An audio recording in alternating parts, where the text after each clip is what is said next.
This looks as bad as my old bedroom back home. Jack! Over here! Samos! Kira!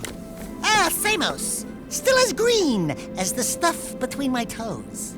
See, Kira? I knew I could feel Jack's energy. My boy, it's good to see you again. Those passageways below the palace, they must be terribly important. The metalheads and KG robots are advancing toward them, and we can't hold out forever. So, the city needs me again, huh? What else is new? Veigar has turned on the force fields here. Veigar's the one who attacked the palace. He said he was looking for something below. Something in the catacombs. Well, you're just going to have to find whatever it is before he does. But first, you'll need to find another way into this section of the city. Take the sewers into the port, then find a way north to reach us. And Jack, we're sorry for what happened. We should have stopped Veigar. I'll stop him myself.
I'd missed. Try switching hover zones.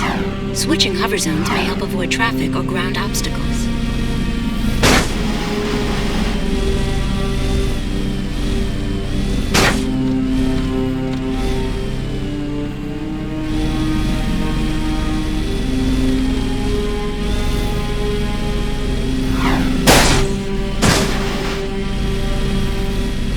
The city's going down.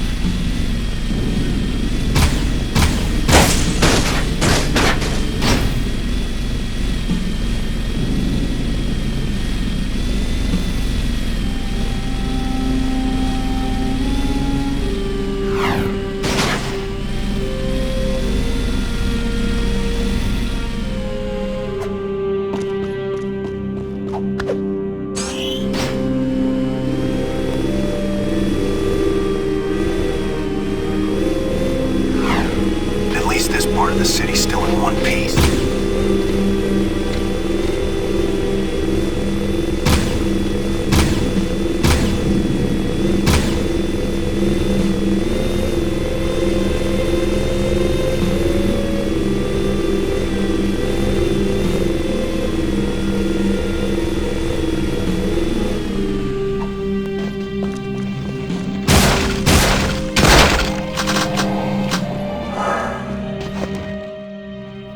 Ah, the naughty Otzel.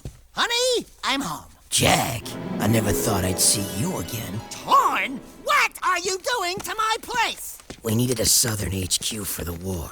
Plus, I kinda like the sign with the Otzel head outside. Yeah, it's cool, huh? We use it for target practice. Hey!